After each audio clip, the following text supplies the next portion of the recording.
Арбаңыздар туғандар. Қайрадан біз Мұрас Ордыдабыз. Айзат әженің боз үйіне келіп қалдық. Қан боз үйге. Қырғызда негізі Х деген тамға жоқ туғандар. Қ, қан деп айтылады да. Анан байке жанагы шайық дейсіз бе? Емне ал дейік, ошо туралы кеп салыңызчы. Илгерки биздин ата-бабаларда дөө шаа деген да.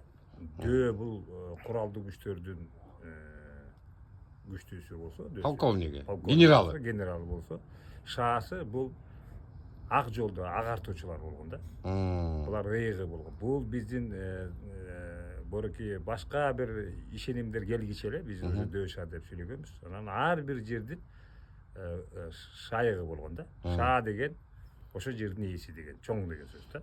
Шаа деген ошол жердин кароолчусундай болгон бир маанини, ошол жерди кайтарган, караган, көз салган. Кутун сактап турган киши да. Кутун сактап турган киши. Анан ыйык дегени бул ошол ыйык жердин көзөмөлдөөчүсү болуп калып атат да. Шаа ыйык.